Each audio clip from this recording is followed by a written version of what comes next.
How are you doing? Yep.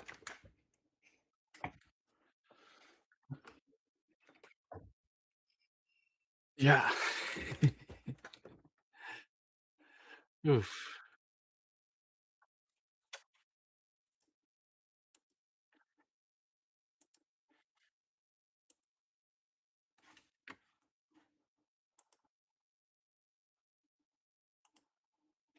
Oh,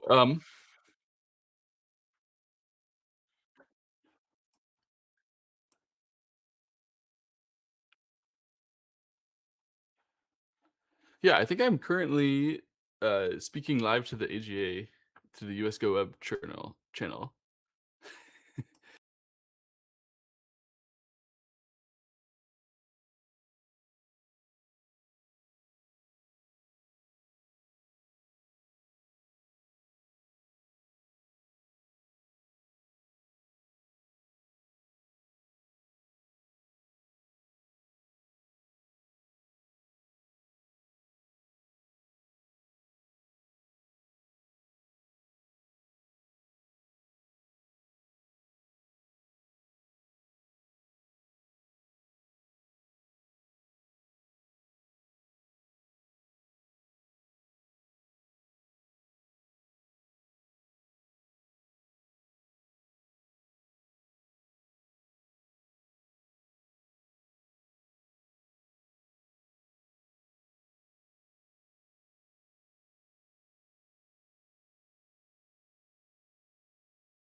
All right, folks, we are back. Oh, quiet. Sorry. This is ads. So yes, we're back. Thank you for joining us. Thank you for watching on this Monday afternoon. We are in the midst of, this is our final game. It's been a long and interesting few days at the ProQual out in Seattle. And we are really lucky to be joined once again by the indefatigable Telegraph Go. And you all rested up from last night because it got pretty hairy at the end there, brother. Yeah, I rested up, ready to go.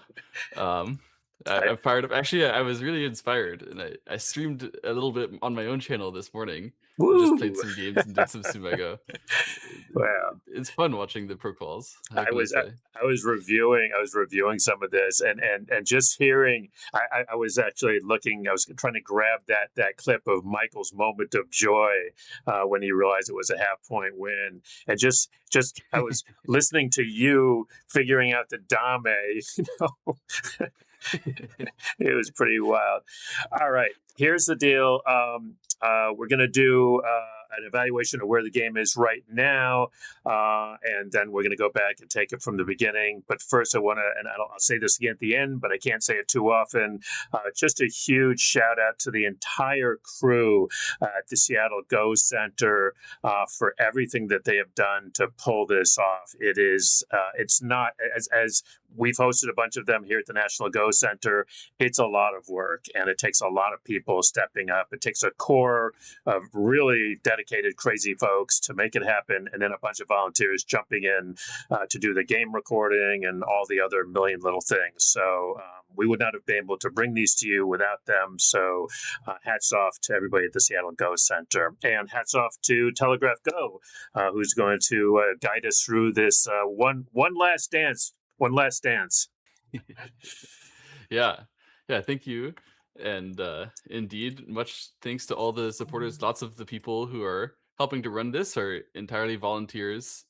And yeah, it's a wonderful event every time. And hopefully the game will be up to expectations. It's going to be half pointer, man. So It's far, going to it's be half looking pretty pointer. That's my interesting. prediction. Another half pointer. Michael's been winning all the half pointers, but surely you can't keep it up, right? Like you can't just win every game that goes to half a point. I don't know. I don't even know. Well, we have the game. They nigiri again for game 3, and Michael won the nigiri, and he picked white. So you nigiri for game 1, and you also nigiri for game 3. There's some skill to nigiri, but I don't think either of these players are experts at winning nigiri. So anyway, when Michael won, he picked white apparently immediately. He did. Perhaps that's because he won as white in the previous game, and he lost when he was black. So can we just take a quick jump before we go from the big? Could we just take a quick jump to the current status? Yes, yeah. So, well, live in the game, as far as we have it, is up to here, and we're headed towards another end game in this game. But it's definitely going to be another one which black is favored in. We've actually seen that story before. If you want a quick recap of game 2, we could do that. Where also we were headed towards an end game which seemed to be good for black, who is Qiyou, and so that's probably going to be repeated here. But this one might be even more favored. So I actually backed Qiyou to win this end game, but it's going to be really interesting. That's just my guess. Michael has clearly been winning all the games that actually go to endgame in the tournament so far. So perhaps he'll clutch one more time. If he does, it's a really, really deserved ProQual win. But also, yeah, we'll see. It could be a deserved win for Qiyou. Just a quick note. I was looking at the game because you had really been quite upset with that inside Hane. I forget what number it was, but that inside Hane that yes, Qiyou made. In the previous game. Yeah, I went back and looked at that and played it out. Assuming that all the rest of the play goes the way that it did, it's actually a point and a half. For Qiyou, if he plays your move. So I think you were really, I'd be curious about whether he agrees with that, but in my play out of that, it looked pretty clear that was the game losing move for him. Yeah, it was a 2-point error. I think he knows that. I think he just made a misread, and, like, a lot of the time when you do that kind of investment, uh, it looks really stupid afterwards when you misread. Like, if you do some kind of misread and you actually miss something that was deep in the variation, like 12 moves in the future, oh, actually, this doesn't work because of this cutting point or that cutting point. Maybe you only realize that 10 moves in the future, and then what it happens is that you look really like an absolute idiot the 12 moves ago moment where you do something that you have to immediately contradict. So like clearly Qiyou didn't intend to play it the way that he actually played it. There was some, reading error, something like that, and that led to the end game being winnable for Michael. Yeah, crazy, absolutely crazy. Um, All right, Let's go from the top. and look at game 3. So yeah, from the top of game 3, Qiyou has black. He plays 2 3 4s, and he plays the large knight's enclosure in the upper right, and takes some territory in the bottom right. So Michael actually approaches high. We saw in game 1 he played to approach low, to play territorial, and to generally play this like four corners game. Once again, he's playing balanced. That won him game 2, and as a matter of fact, like he was supposed to win game 2 not in an end game scam where Qiyou messes up. He was supposed to win that game through just like good strategic play. He had a good advantage, and so he's going to try to copy his strategy from game 2, play a more balanced game, and try to outplay Qiyou in the middle game. I appreciate the strategy for Michael. I think this is the right way to go about it against a player like Qiyou. They're playing this Joseki in the upper right. This is Joseki where black gets a lot of points, and white gets some stones that are facing the right side, which he can use to make some potential territory on the right. Often, white can be attacked in the future. I think Qiyou likes this kind of variation, where he's building some points and can in the future potentially attack. But Michael should like it too because he's outlining a pretty big territory himself. Something that's definitely too big if Qiyou never does anything about it. Anyway, Qiyou is happy to approach on the top side. He's played this against me in a couple Blitz games. I've only really played Qiyou in Blitz, but when Qiyou does play Blitz against me, we often end up having him having this Joseki in the upper right. At least that happened a couple times. And he loves to build the area that it's facing because you not only get the corner territory, but you also get the top side. That's really pleasant for black if he can actually make it happen. And so Michael backed off. And when Qiyou turned to continue to emphasize on the top side, Michael backed off, made sure he was thick, and Qiyou played here. So invade the 3-3. They say it's always okay in the opening. You can always do that. He got some territory, except Michael wanted the territory back, and he gave black the Panuki. So this is the only way to get your territory back when you do get 3-3 invaded. And I think it makes sense for Michael. He wants to play a balanced game, right? Not an imbalanced game. And if he had taken the influence here, then black would have actually had a lot of corner territories, right? So it would have been black playing the territorial game and Michael playing the influential game. I don't think that's Michael's comfortable part. So to me, it makes a lot of strategic sense for him to set the game up like this. Get some territory. This is where he's more comfortable. He can actually lead into some kind of endgame at least from here. Yeah, so then when black played here, this is continuing to try to build that top side. A normal result might be just to connect like this. And everyone's seen Josekis like this before, right? Where you you push and you can play away, do whatever you want. But I think Michael did not like it that Qiyou could start to clean up the top side. And, one extra knight's move here, and it looks like that's all territory. Can't get in, and it's finished. So I think Michael really didn't like the concept that Qiyou had that he could build the top side from that upper right Joseki. I also don't like it. I find it really hard to play against. So Michael did something about it. He actually went in, and the goal here is to make a group on the top side to reduce that influence. So when black connects, then white just runs out.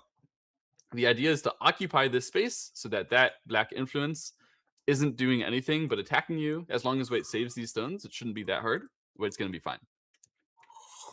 Black jumped. Yeah, this is another Joseki that I think, likes a lot as black. When white played here, he actually deviated from Joseki. The common way is to break the bamboo, and then black will usually bump here. That's to stop white from wedging and killing you. And then there's a few ways to do it. Often black is going to just directly extend, make some space, run, and leave pressure on this white group. However, I think that white would have been probably like fine here. I don't know. There was a few There's a few ways that this could have gone. I think white would have been fine. I think this is probably a good choice. Black would, in theory, be able to splitting attack and beat up both sides. I don't know how realistic that would actually be. White just defending first means he's not trying to actively counter pressure this black group. He just wants to save his two sides, and that to me makes sense on a strategic level. Like this does seem like a reasonable thing to try to do. Black played the bamboo and white fixed on the left side, so just playing as defensive as possible. This bamboo is threatening to play a cutting maneuver, which would obviously hurt for white. And now black attacked the topside group. So after you leaned on the left side, you should attack the top side. He chose to do it from the center like this. This is a common method for Qiyou. He likes very much to force his opponent to have to worry about their life and death later and then to press them back with that. So to make them worry about their life and death, you have to surround them. That's the first step. Another way to attack this would have been to just attack it from the territorial direction. Attack it from the side and build the topside territory directly. That would have forced white out. Black would also be able to run. This way, black is getting more direct territory, but less future power and sort of future control. It's kind of close between the two, which one will actually be better. We're going to see in the game white can easily save this way. So he pushes to go out first. In doing so, he gets a little bit of extra power to the top side, which makes him feel comfortable to spend an answering move and become alive. So black got a bit thicker, but white is pretty solidly alive now after this. White's strategic plan of stopping black from getting anything from that influence worked, but the shape is a little awkward. There's an empty triangle here. Black has the next move, and these stones aren't completely strong yet, so black chose to pincer them. It seems like a relatively even result. I'm not sure who gained in the upper left overall. But anyway, now we get a new fight. The white group on the left side is somewhat weak. White chose to attach and descend. I get the feeling that Michael has started this game thinking, as long as I just survive, I win. This is how it's worked in all the previous games of the tournament. So he played some passive moves so far. I mean, this move at A was very passive. The direction on the top side, even these exchanges to save yourself, very passive. You didn't have to make them. You could have waited for a chance to break through the two space later. And this is another somewhat passive way to handle saving the group. It lets black, I mean, black doesn't have to worry about getting counterattacked with this nearly as hard as he used to before white played this defensive way. That doesn't mean that it's bad, because he is gathering some territory, and this game is about territory. If you survive and you have more points than the opponent, you win. That's how it works. But at the next moment here, white pushed that to like a level too far with the turn at b8. I'm not a fan of the turn at b8. I think this is just too defensive. Like, okay, we've been waiting, and in the meantime, we've been getting actual value. Sure, Q12 was defensive and patient, but it was real value in expected territory on the right side and covers the weakness here. It made some sense. Sure, these moves were patient, but it made white very strong on the top side. Since black's very strong, it makes sense. And yeah, we were a bit weak, so it makes sense to defend. But at this point, we really aren't that weak anymore. And it's not like black could descend at b8 and sente either. There really wasn't a great purpose to play the turn here. It's just collecting a penny and defending something black wasn't that interested in going after anyway. So, psychological question here, right? So, game one, Qiyou wins by 14.5, pretty definitive. I know Michael was very unhappy with that. I think Qiyou pretty much thought that was the way it was going to go. Game two, we don't have to recap the whole thing. People can go watch the video, or you did see it when we covered it. But that game went back and forth, right? I mean, Michael was way up, Qiyou came back, and then there was this hellacious end game. And so what I'm wondering and thinking is that where are these guys in terms of, and I'm thinking about this in regard to a move like this from Michael, right? I mean, he's got to have respect for Qiyou after his manhandling in game one, after Qiyou almost snuck game two out from under him, right? In game two, where Michael had a good solid lead. So does that maybe partially go to explain sort of a second line defensive move like that? I'm not trying to justify it. I'm just Yeah, trying to.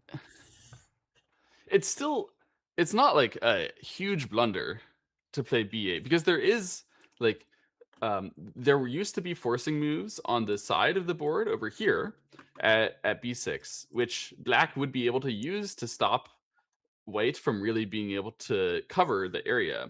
And when you turn here, you get some amount of counterplay against those options. So it is covering a somewhat weak area here, and it's kind of nice in the future potential to attack these three stones. It's just that when Qiyou pushes at f4, it seems like the Aji he can still use it just from the center, and Michael, like, overall the flow, it's not really that b8 is all that bad by itself, but when you exchange it for f4, it seems clear that f4 is the more valuable move of the two. Um, and I think that Michael is like, um, when it's a small error like this, he's uh accepting it for now, thinking only big errors will lose me the game. Like a small error, it's not going to lose me the game. I'm still in it. But if the small errors just compound, you can lose the game against a very skilled player. We're going to see if Qiyou is actually good enough. But basically, this way of playing from white is a skill check to Qiyou, whether he has the consistency to play a whole game without messing up as badly as white is messing up, right? White is not going to give him any big, big errors, but just these small errors. If Qiyou makes less small errors than white, he'll win. That's all it is. Since white is choosing to make his small errors defensively, Qiyou won't be able to use some of his favorite strategies to counterattack. And it's at least a lot less likely that he'll be able to do that. So Michael is just asking Qiyou whether he has the skill to keep up with him when it goes into a longer game. I think it's understandable, but yeah, it feeds into their psychology in the game, I guess. Interesting side note for those watching the live feed. Somebody in the room said you can see him now. Actually, he's up walking around. Supposedly, that means he thinks he's up. I don't know if that's true, actually, but that's I don't know if that means he thinks he's winning. It might just mean that he thinks he's nervous. that's what it looks like to me. That's what Who it looks like knows? to me. Who Okay, knows? back to you. So, yeah, white continued by running out. So realizing f4 could potentially start to build something on the bottom side, he wants to reduce that. He wants to get into the center on the left. It's making sense. N5. Black played here, and now white did something which I think is really dubious. He played this tiger's mouth. This is ultra defensive. Just make sure I'm alive and leave me alone type move. Um, I do not like this move at all. The K18. Nothing wrong with K18. Yeah, the better move is K18. It's just better. When you play at K18, you can get a bit nervous that you're going to get attacked. Like, oh my goodness, what if the opponent is actually going to try to kill me? But it's not hard reading. We can play Hane and we can play wedge here, or not wedge, but like clamp, and you get another eye. And there's no way that black can go further in than K16. And if they don't, like if they give you that, then you clearly have enough space. There's no way black is going to kill this if you're getting that point as your potential eye space. So I'm not a fan at all. I think that was not a hard Sumego to solve, but he didn't bother and he just played defensively and waited. He's like, okay, K18, I have a little bit of a future Sumego problem. Let me not handle that. But I'd rather that he handle that. He'd be a better player if he handled that. Got it. And it just gives you more stuff, right? You can just get more territory by blocking on the outside rather than blocking on the inside. So black played away. Black pushes and clamps here. This is really good. If you ever are playing against this type of player who's just too defensive, they're playing too slow, and you don't know how to beat them, this push and clamp is a great example of how to do it. You can go to the borders of their territories and ask to push it in too far. And that punishes the fact that they were too slow in the previous parts of the game. This allows you to expand upon the fact that you have more potential territory. So I really like this push and clamp. It's asking white to back off some way like this, then white would be able to connect, but black would have reduced so much already that he can be very satisfied. And he would continue to be able to reduce from this side of the border. And the push and clamp is venomous because you would like to answer, but you really like ought not to be able to with all of the weaknesses, the shortage of liberty on all of these groups, all of the cutting points. It's too much for white to actually commit on. Michael knows that, so he's not going to commit. He plays this peeping move here. Black plays like this to make sure that he's thick in the corner. This allows obviously the Ataris in the future, but that doesn't mean that white can save those stones. The L18 is doing a good job of covering that. So the thickness is making a lot of sense to go for. And Michael's just going to leave that alone because he realizes he should not commit on cutting it. I agree. I don't think this is a fight that he should go for. He wants to be able to get territory back somewhere. Anyway, this the push and clamp by Qiyou, it's a small thing. It honestly, like once you get the habit of playing that kind of move, it's not that hard to do. But it's a way that you take advantage of these slightly defensive steps by Michael to actually secure that into a territory advantage that you see and feel. So I really like it. I thought that was nice. So Michael is going to try to resist now. He realizes that he's not doing that well, and he plays this move at N3. This is the kind of move which everybody tries once or twice and then realizes it never works. Actually, I remember when I was at the stage where I tried N3 and I would try it. Actually, it took me a few tries to realize that it's bad. But eventually I realized you should just not ever attach there. It feels like when we played this move, we aimed at attaching there and breaking the bottom side. But the problem is that black is led up to cut. Like when you played the attach, you basically forced them to play 0-4. And then after that, they have nothing else to do but push and cut you. And you have to answer here because it's such an awkward shape. If black would Atari and force you to empty triangle, you have to cover that by extending. But that means what happened here is that black, effectively, it's as if black had cut first and then white defended by playing at N3. Oh It's dear. two Right. downwards, right? It's not fast, and it's not particularly the area that white would want to go. Even if white is going to get cut here, you would want it to have been in a better shape for white anyway. Like this is not a particularly good shape regardless. So in the game, black played this Sente move first, and then played away. I like this a lot again from Qiyou. It's very natural to continue to just be like, okay, well, I got the cut for free. So that means I get an attack for free. And I'm going to keep on bullying you until I collect something in the center. But you're really not going to get much in the center. So this probably reminded Qiyou of what happened in game 2, where he actually had the advantage from the beginning middle game. He But he did. lost it all on the top side where he pressed too hard. He chased a group too hard, eventually became strong, and he didn't want his stones in the spot where they were pressing. He wanted those stones more defensive or going to get territory I, elsewhere. I And so thought this probably reminded him of that. I thought your analysis was right on, which was that he has a game that he likes. He likes it complicated, and so he welcomed yesterday and talking about in their second round yesterday, and he'd really had his way in game 1. So I kind of feel like he thought he was going to cruise in game 2, and then Michael just really was it did not work out. So it's interesting. I think Qiyou is back on his plan. Yeah. Well, we'll see. Hopefully. I want to see a good game. I want to see Michael beat Qiyou at his best. Yeah, I agree a lot with Qiyou's decision not to play M6, and I think it's really clever that he used this moment to follow up over here.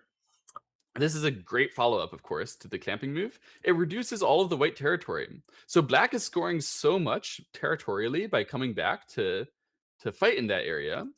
And in the meantime, white does not have the ladder to capture this stone at A.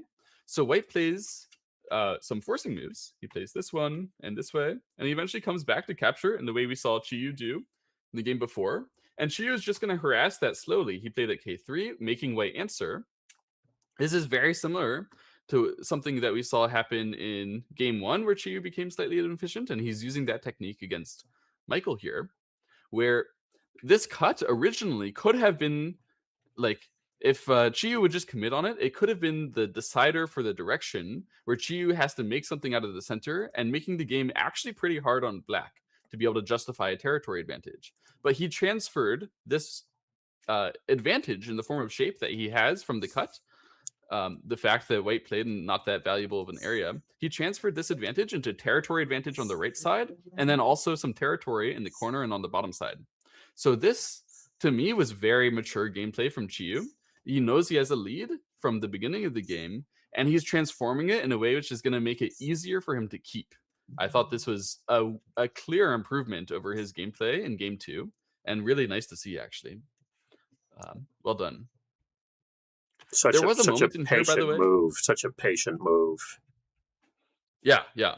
There was a moment when white played this where I was a little confused about what he was doing. The connect here, maybe he didn't really see the P2, or maybe he just accepted this on purpose. It actually helped white to figure out how to handle this cut. I think black is planning on having the cut available. He didn't really want it to be netted as cleanly as Michael actually did. If he was, at least, then he could have played here instead. The downside of this move is that when black gets cut, he has to concede the forcing move on the right side. And so certainly this is a very valuable territory move to give to white. It's not that satisfying. But the bonus is that you don't give white this N2, which is actually really effective. It means that white would have a much harder time netting at 7. So the game could have changed, I think, a little bit more on the outside here. I don't respect the S6 as much when we've played at R14. Like, once you've already gotten a route in, then white isn't necessarily blocking territory, because you could still come in there and stop that from being territory. So this might have been a bit better in this game, but yeah, in the game, white played this net. It doesn't make sense for black to run out because the net works. So that's why Michael organized the N2 and why the P2 was like great. Why I'm saying that maybe Qiyou didn't see exactly all of Michael's plan is it does actually just work cleanly here. And so that's why Qiyou has to play from the bottom side. So yeah, through here, I think that black is ahead and it's a territory lead, and black is not thin anywhere. This is the kind of game which is really, really, really hard to reverse. Like, it's one thing to reverse a game where you're behind, but you have an advantage in either territory or power, and you can like accentuate that. It's much harder to reverse a game where you're a little bit behind in territory and in power, which is how I feel the game might be for Michael. So I thought it was a little weird that Qiyou went on the aggressive step here. He's hoping to play at this double peep and like counter cut white off somehow, but it gave Michael a chance to complicate the game and counter him. So this is one more time where Qiyou is getting counterattacked, and he sort of lets it happen, and sometimes it's not that good for him. This is like biggest Qiyou weakness. Of course, if white would have respected the power of the peep and properly connected in some way, so to make sure that he could actually save his stones, that would have been very happy for Qiyou, because he managed to push white back. It makes him much wider, so you can imagine if he covers this area, that stone at K7 could have been a big outside blocker. Would have been very nice. So that was what he was hoping for. But Michael's cut here, it's going to show that K7 is really not doing that much. It's not in a great position now, because there's no great way to fight against this cut. Black is still very weak on the left side, but that doesn't mean that black doesn't care at all about the bottom side. This is also somewhat weak. So it's hard to choose a side to emphasize. In the game, he played Atari once and then played on the outside, but white can just like play through the middle of it, play through the middle and cut. So this is really good by white. Michael, I think, perfectly showed why this K7 is not that great of a move. He can counter it, and black has to continue to like keep it to save it. White played here.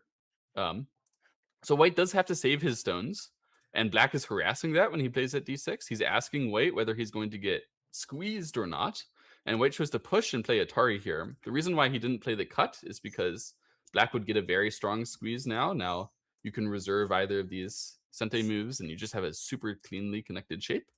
And in turn, when white played here, now white is not squeezed, so white has much more chance to be pushing through, or cutting through the black shape on the left side. You can see that the result is that black sort of gave away a stone, gave away some power to white here, and white has some cuts to aim at.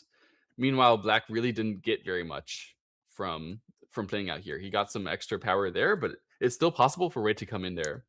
And it's also possible, it's very pleasant, in fact, for White to aim at those 2 stones on the top side and potentially shorting their liberties and reducing the black bottom side. So this was just really, really well played by Michael. The perfect counter to K7 is good of him to find. And then black played the push here. So black's goal is to naturally cover the white cut like this.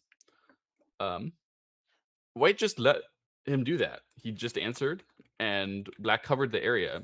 And now this whole area is starting to look like at least it's walled off on the left, bottom, and top sides, right? So it's almost finished. There's only one more side to wall off. I think that was not very ambitious. It was possible maybe to try to push out first. So if black really goes and fights against you, you do have these counter cutting resources available. I don't know what was going to happen here, but it would have been complicated. It would have been crazy. And since white is objectively still behind, probably, it's the kind of situation where this action is called for. Obviously, Michael should put in more effort than I'm putting into to like figure out whether it's good. And maybe he did, and he decided it wasn't good. Maybe he had some reading like that. But to me, it looks like this is a much less easy game for black than this one. So in this one, it's very clear that black is just going to try to keep himself connected and thick here, and he still has his territory lead, right? So white did take the territory on the left side and get the thickness there. But I'm not sure it's enough for him to actually feel comfortable in the game. Or more like, I feel like it's definitely not enough for him to feel comfortable in the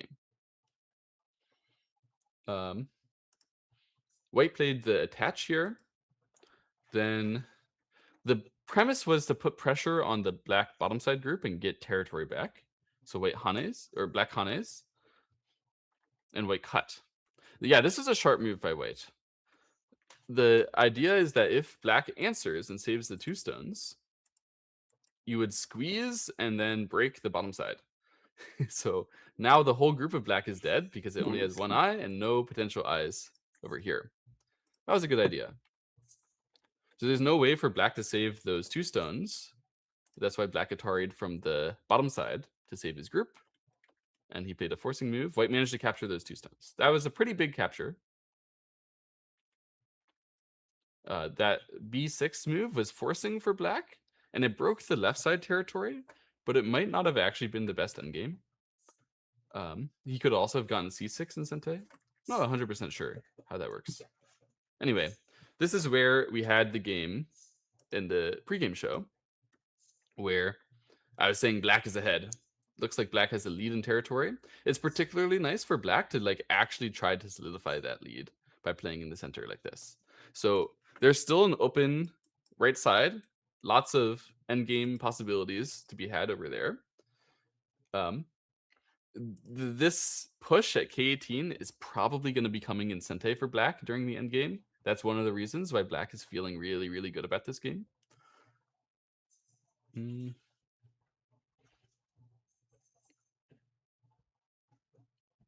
general, this is a winnable endgame. It is possible for Michael to come back because there's so many different spaces. In particular, the center spaces, these areas are hard to define. But this is a bigger gap. I think this one is going to be, if Michael does actually win, he needs to play his best game of the tournament so far. It's going to be even harder than the previous endgames that he's played. From Qiyou's perspective, I hope he gives it his all and actually plays a proper endgame. In my opinion, it's like it's better if you can dominate the whole game, including the endgame. That makes for a better game to me, at least. Well, and in point of fact, do you enjoy the games where you come back? Are they better games? Good question, but to your point about Qiyou, you were saying yesterday that he doesn't have to play much endgame because he just forces people to resign, and I think we might have seen some of the downside of that, in that second game yesterday, because he did not play. I mean, he played a really good late middle game to get back in the game to even it up, where he was down a bunch, right? But then I think Michael outplayed him in the end game, and so that and I'm looking at it now, and it looks like it's gotten to be a pretty close game, couple of points. Ooh. So Ooh. I'm going to say that we're going to see, in looking at this, because I think right now Black has, what, I don't know, 5, 6, 7 points, maybe, roughly. I mean, it's a comfortable lead. I think Yeah, we're going maybe to more than that, actually. maybe more than that, yeah. But I think we're going to see Michael whittling it down. Which I'm curious to see how that happens. Yeah, absolutely. Um, I can continue to put the moves in here. Um, yeah, Michael played in the center like this, emphasizing on those mysterious borders. This is a good move. I like these kinds of moves a lot. I think they're underrated.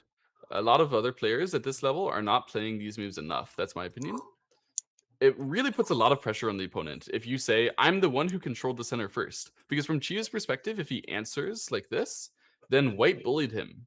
White got extra space here, and black got the minimal amount of value here. And that's just because white got there first. If black had been the one first, then maybe black could have been the one to bully white, where black says, I get all the extra space, and you're the one who has to collapse back in, even if you answer and we spend the same amount of moves.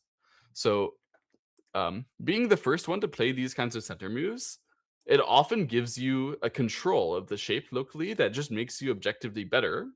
And one of the only ways to punish it is to play elsewhere and to say, well, yes, you got a good shape there, but I got a good shape here. And maybe this area is more important. So that's what Qiyou did. He played on the right side.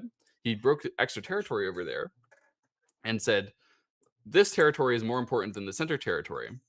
Whether that's true is kind of debatable since the center was both players' territory, and the right side is more like just white's for the most part. And white also can continue in to aim at the cutting points. So white jumped in, and black actually felt he had to answer now, because otherwise white is going to just start attacking him. he doesn't want that. That wouldn't be good. So white gets to jump in, push in, and this is a huge benefit. Like in terms of just spending effectively one more move than black, white expanded all of this area and broke all of that black area with just one move. It seems very, very effective, especially when he can just come back to block here anyway. So I like this gameplay by Michael quite a lot. Yeah, people just, you can't easily see the territory you're getting from this kind of move, so it's hard to emphasize it when you know it's in the end game. But if you look a little deeper and understand what's actually going to happen after it, then you will see the territory. And if you can do that and judge exactly how much that is when compared to other areas, these center moves will often win you end games. It's a very good technique from Michael here. Black continued with the push, basic forcing move, and he pushed again actually in order to kick here. So he tried to show that there's a lot of white weaknesses and that white needs to answer to cover his area. White does choose to answer. He plays the extend. Usually if you tell Michael that he should answer, Michael will answer. That's usually how it works. Black plays this move, which I said was likely going to be forcing during the endgame. And white chose indeed to answer after exchanging this. He blocked. This cleanly makes an eye here and an eye over here. There's no problems whatsoever for white. Black played the knight's move here. Yeah. Yeah, press into the area. It's definitely a big move. There were a lot of borders here. And he's talking about how this whole white group can be weak. So if he does manage to cut, that group can actually die if it doesn't take care of itself. It is pretty big. But on the other hand, he's sort of telling Michael to fix somehow. And there's a nice fixing method available. Michael finds the cross attach. And after that, although black can fix like that, white can Atari. So this is really pleasant because you don't have to pay the peep. Like in terms of the way that the white shape connected, it's really nice already. But additionally, white is leaving black in a weird shape. So black chooses to capture rather than to push here. Because if black did push, yeah, there's some squeezing threats. White would be able to squeeze first, for example, and maybe even just directly play here. And there's a big threat that black will get Atari'd and then nose hit, and black can lose all the space to the left side. So that's really scary. And black chose to capture instead just to stop himself from being liberty shorted. But that means that overall, this knight's move just came in and reduced this space by itself in Gote. What That's about what the actually happened. Kasumi Yeah. instead? The diagonal could try to keep Sente more, but it would give white more space.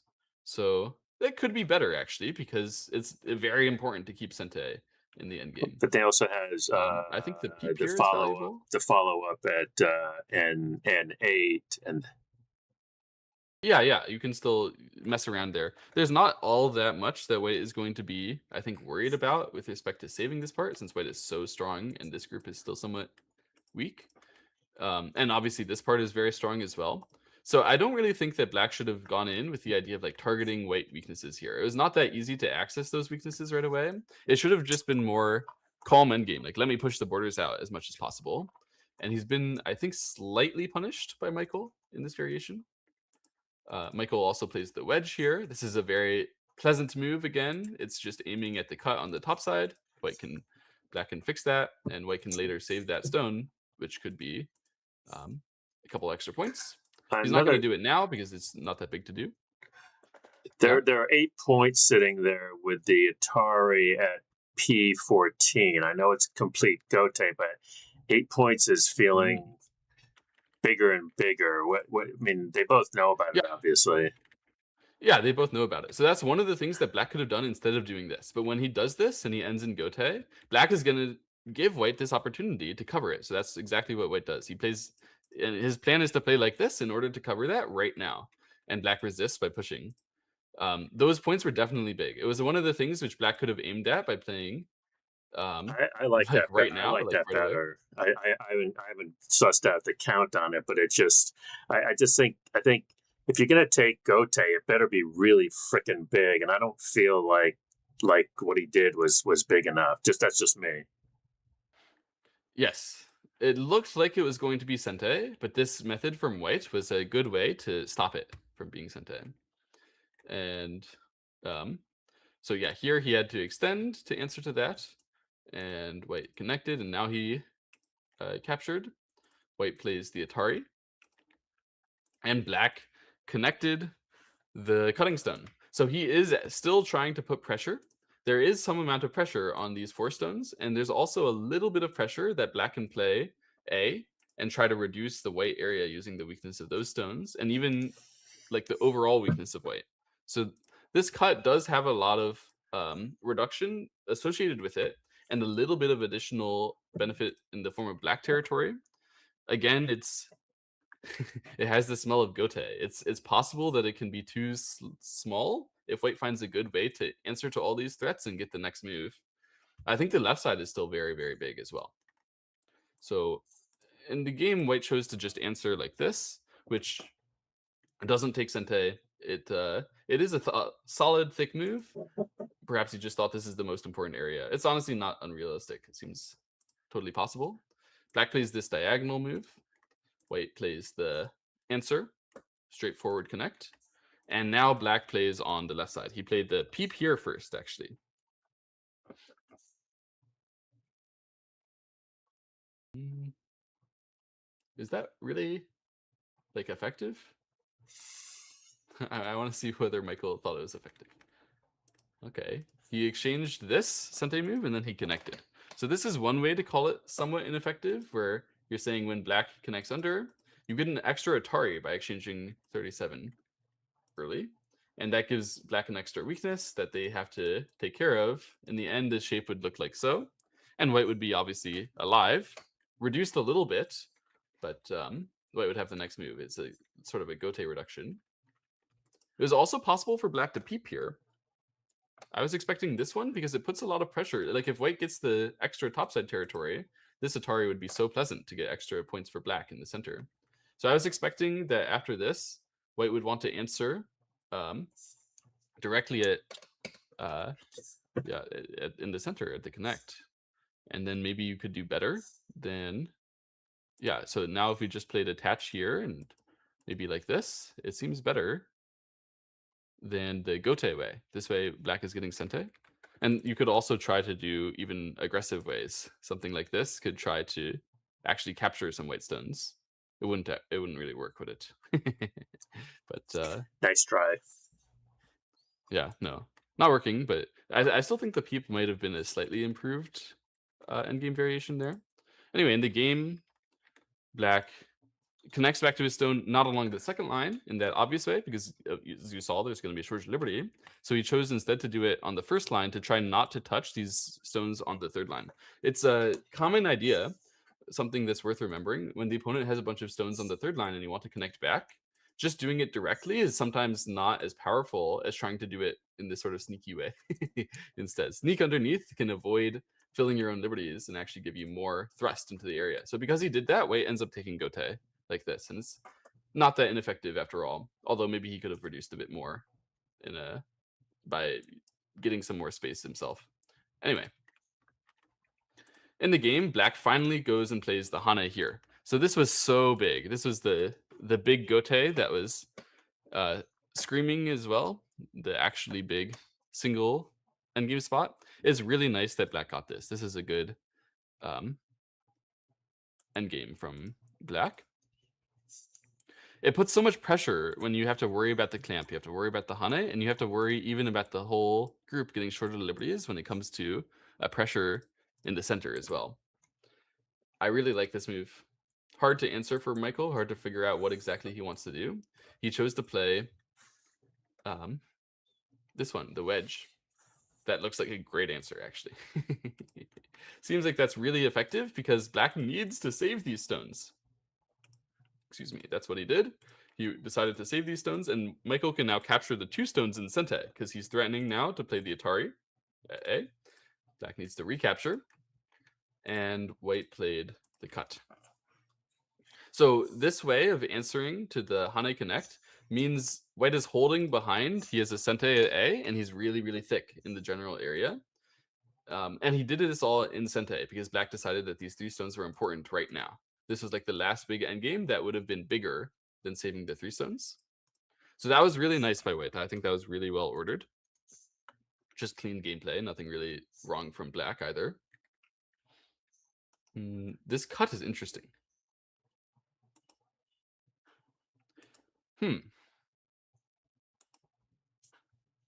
Did Qiyou respond passively, maybe? No, he responded actively. He played like this. Then...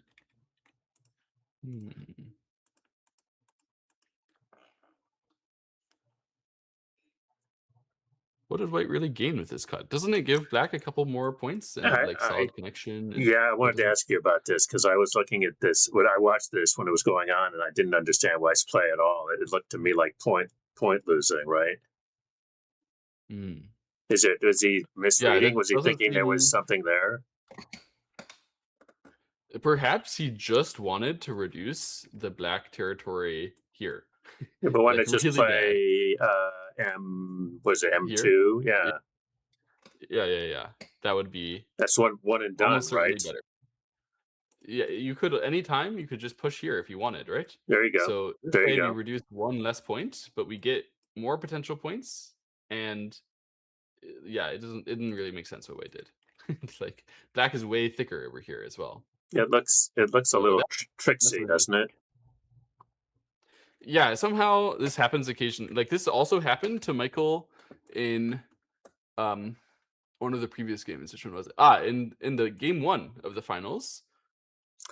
Before that cut that lost him the game, he was already behind because he had tried a cutting sequence on the top side that ended up netting capturing the 2 stones. Right. But that was too slow. It worked, but it was too slow. This seems like the same kind of thing where it works, but it's just not big enough.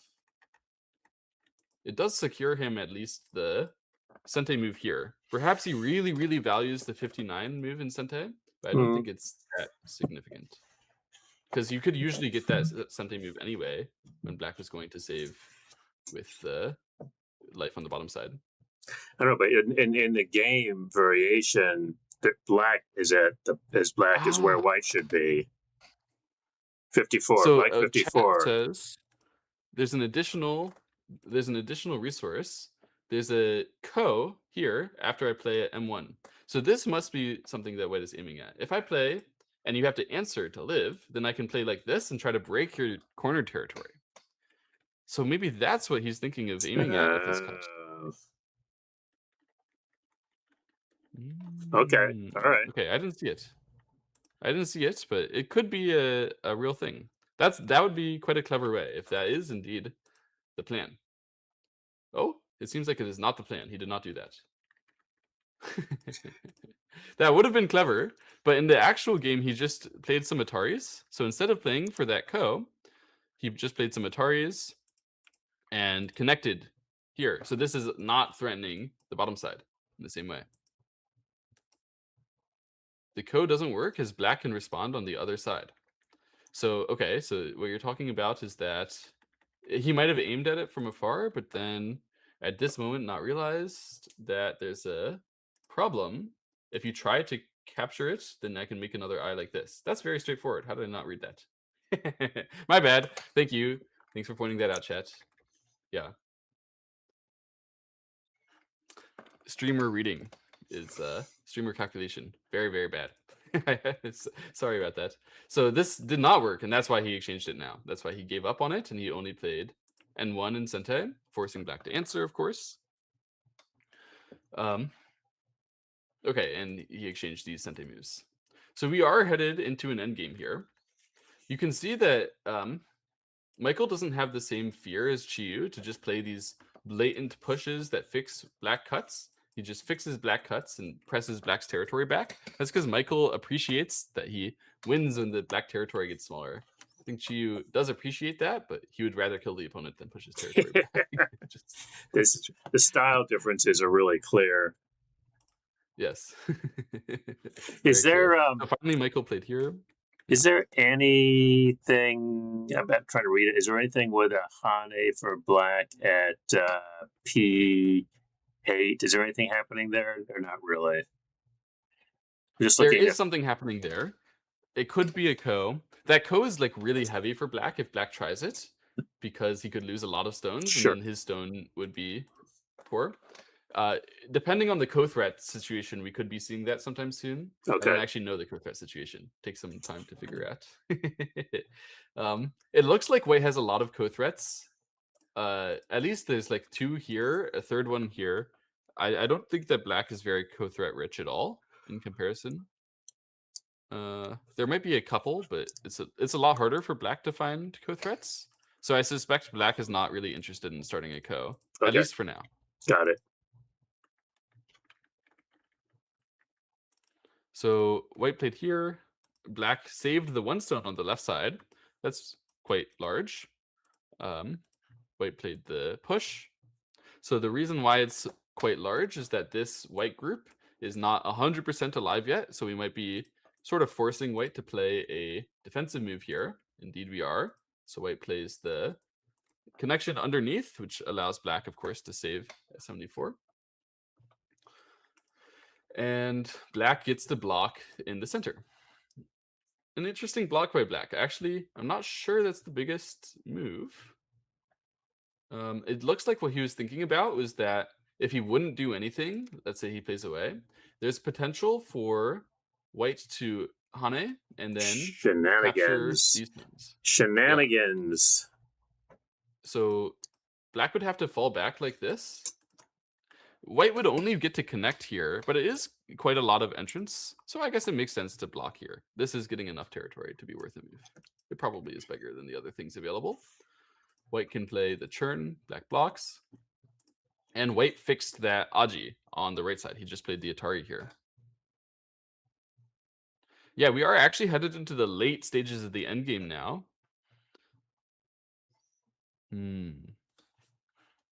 It looks like it's still pretty close. Still pretty close, but still black favored. Black plays the Hane here. And push.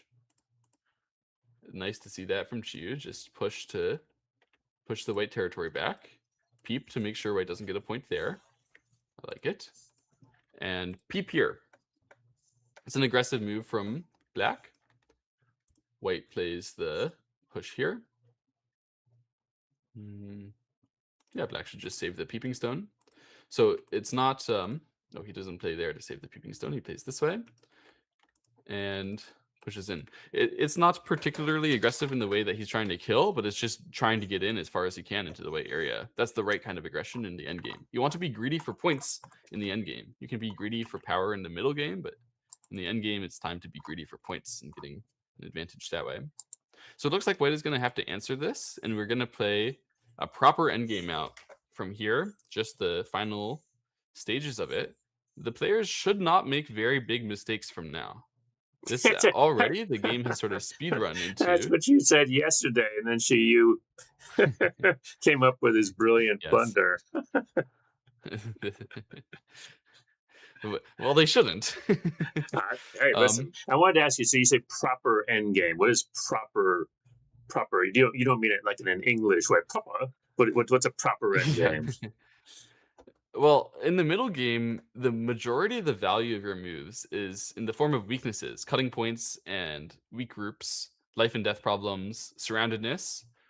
Um, in the end game, the majority of your value is in the form of territory, but you still use some weaknesses. So you'll threaten a cutting point, you'll threaten a life and death, and in doing so, get more territory. Like that's the core concept of the end game. Once you reach what I'm calling like a proper end game, what I really mean is that the weaknesses shouldn't really matter very much at all. It should be almost entirely just this is a move worth 2 points, this is a move worth 1 point, this is a move worth half a point, on to the end. Um, that stage of the game is very easy to calculate compared to the middle game. Not actually objectively that easy, as we saw yesterday, but compared to the middle game, it's easy. Score estimator had K2 taking Michael from plus 0.5 to minus 3. So this K2 was just an idea which didn't work. I imagine that he just misread what we misread here up in the booth, in the commentary booth. He probably hoped that this made a ko at M1 and then realized that it didn't. Oh, wow. Yeah. Wow. So So that's that could be unfortunate the for him because key it move. obviously didn't work in the game. Yeah. That's, Like as is the original commentary, unknowing that he was even aiming at M1, holds true. It ends up being the truth of the matter. So yeah, it lost a lot. It lost a lot.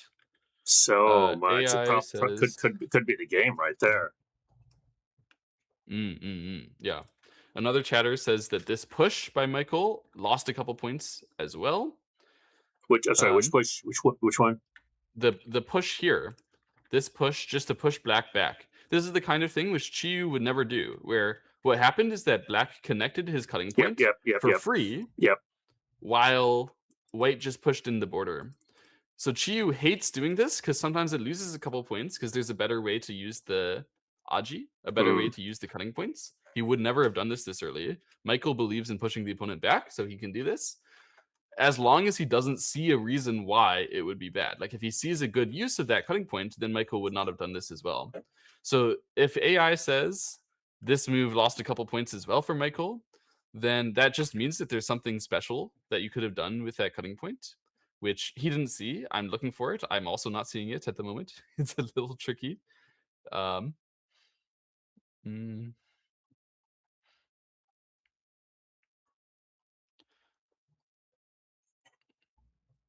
it probably has to do.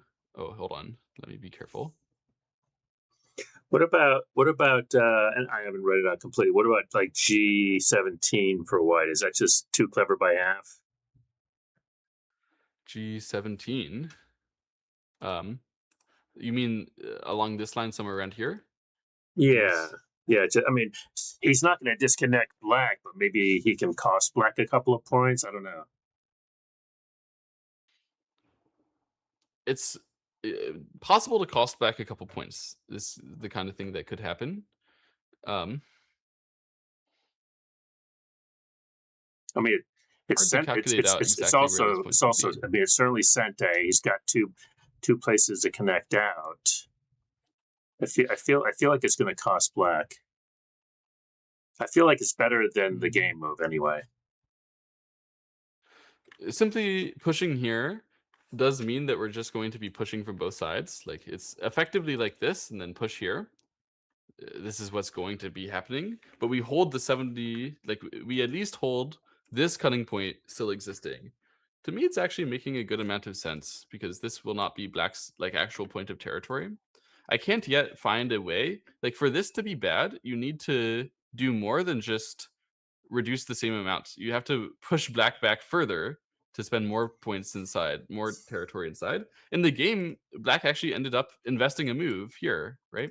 So you would need to be able to break that apart and do something special. It's possible that's available somewhere in here because there are a lot of cutting points. It's also possible that the AI was just hallucinating. It sometimes happens too. There isn't a way. Personally speaking, I couldn't find the way as a human, so I'm going to move on. I think Michael's way is totally, at least to me, justifiable. Can't really imagine it being done much better there. But it does seem like Qiyou, after these errors from Michael, particularly the error at K2, Qiyou should have an advantage in this endgame. He should be heading into a clearer win. He plays this way. The premise is to cut this white. By cutting it, he forces white to spend an additional move inside his territory there, but also he forces an additional move after Atari if he would play at G16. So it gains 1 point here and another half of a point here. And the cut and the connection can have a little bit more value than that. But to be honest, the 1.5 pointer, I don't really see that much extra beyond the 1.5 pointer. It's not big enough at this stage of the game, right? I think there were other bigger moves available to Qiyou. I don't really like the choice. 92, 94. He could have played 92 and left it be from there. I don't see why you need to play immediately. Well, I could just be stupid. It can happen. No, that's not an option. Could just be missing something. White plays that is possible. Peep.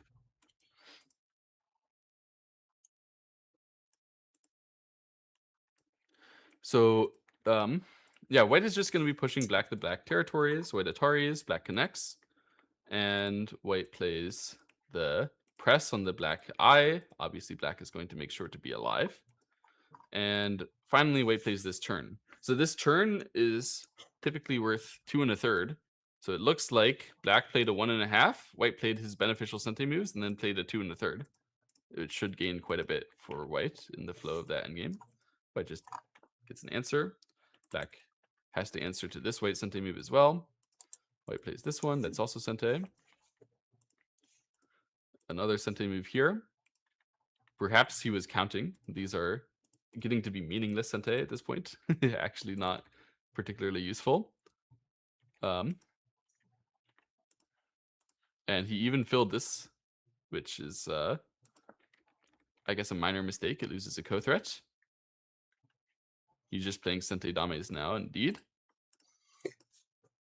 Well, there's no. It does look like Qiyou is winning.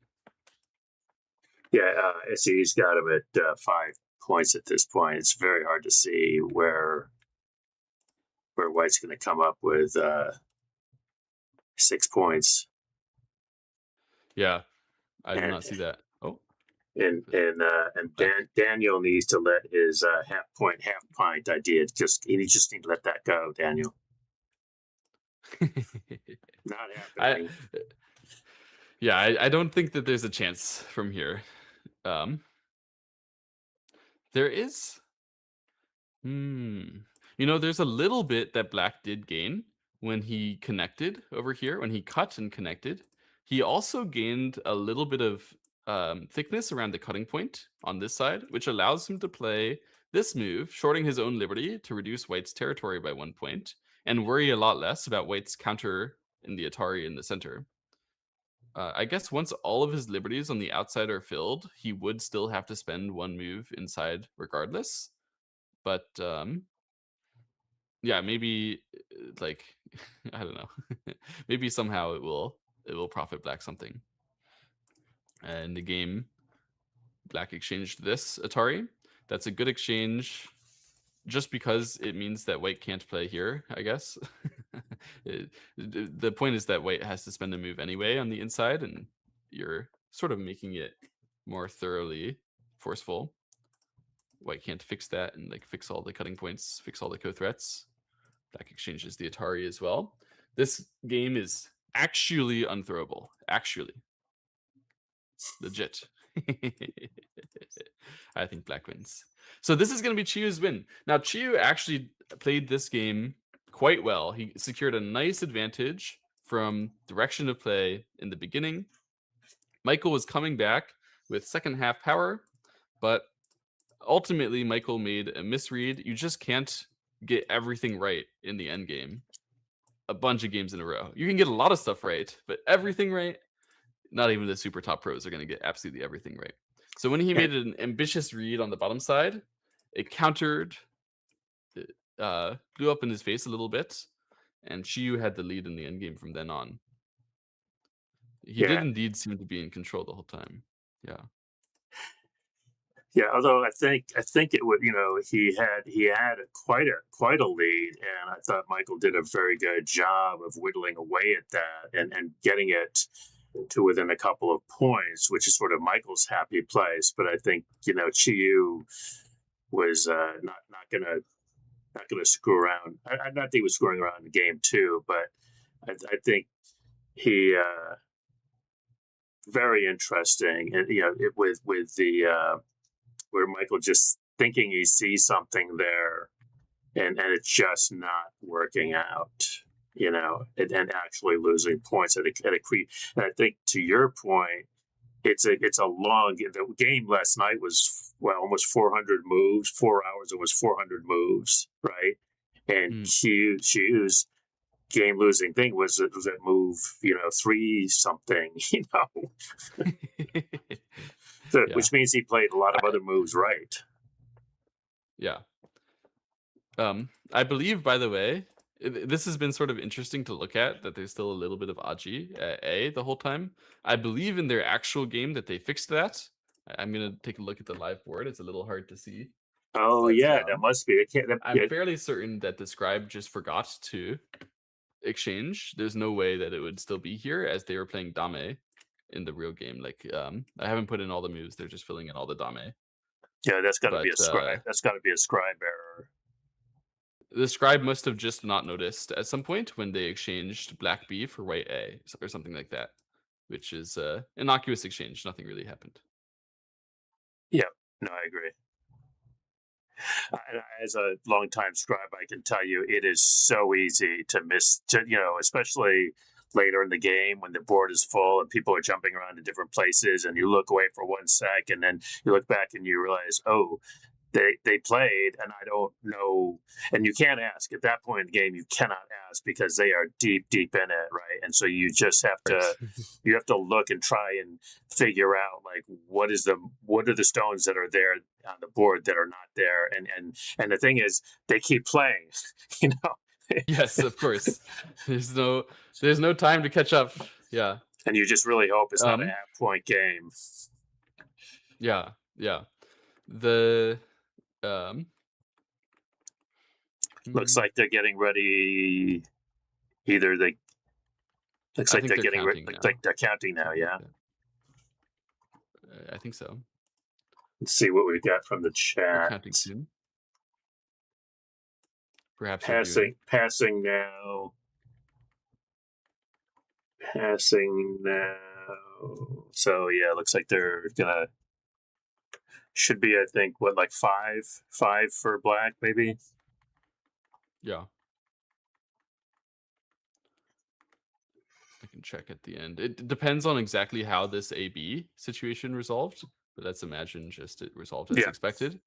Then it should be, black by about 5. Maybe 4.5, maybe 5.5. I'm not sure yet, actually. I should check the. Let me see if I can figure this out.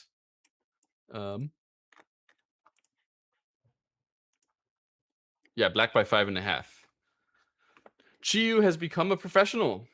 Congratulations to Qiyou Wu. Yeah, and to Michael. Well fought. And to Michael. Yeah. Very well fought. Good game. Good showing in the whole tournament. He's getting closer each year. He was in the semis last year, right? He'll have a great chance next year. Keep on working, keep on fighting. I think I like the way that Qiyou played this tournament. and he was always very high on time.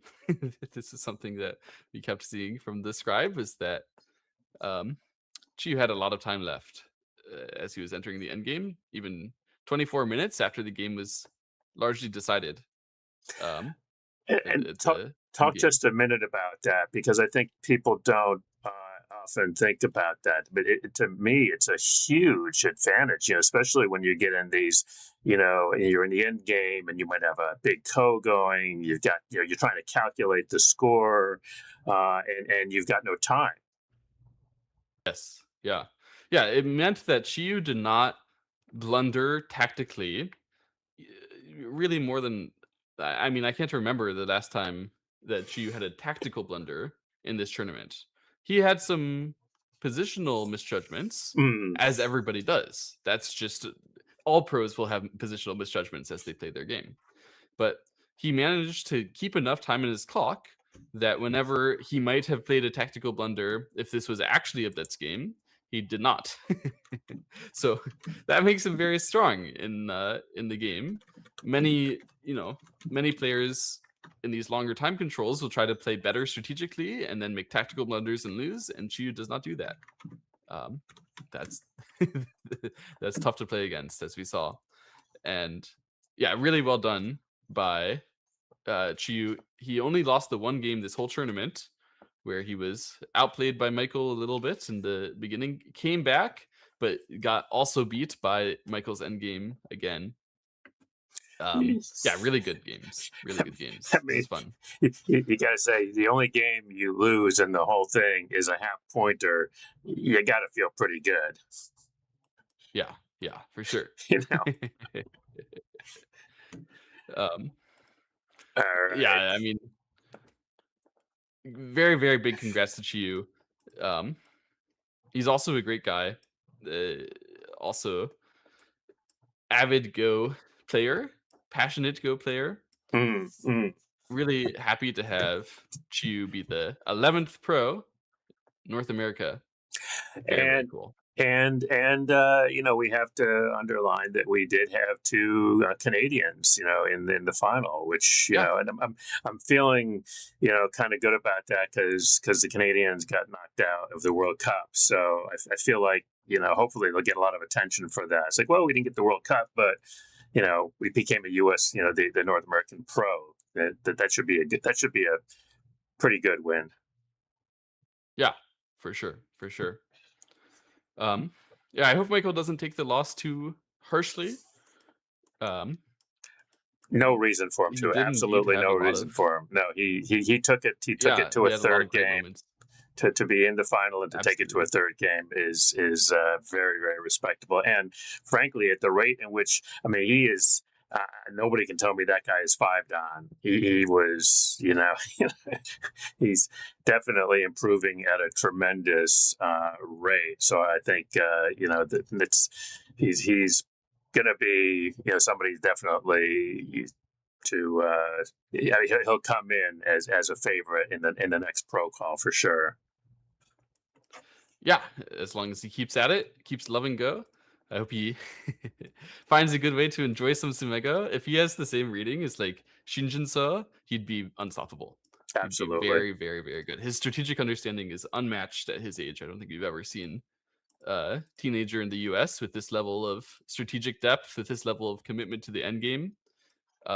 Lots of the details Michael has really become adept at very young. So I hope that he becomes a fantastic fighter and an AGA 11 Dan. Totally within reach, actually. He's the type of player who could get there.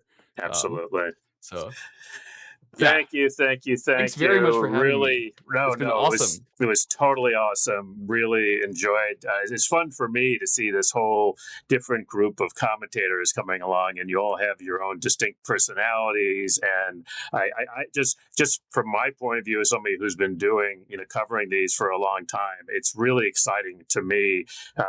It's not just about the players to me; it's also about folks like yourself, and I am thrilled, really thrilled to have you available and willing to do it, and so passionate and so knowledgeable, and so willing to put yourself out there. It really again, just from a broadcast point of view, it's really exciting. So thank you. I really appreciate it. Thank you very much. I All right, appreciate it as folks, well. It's been such a joy.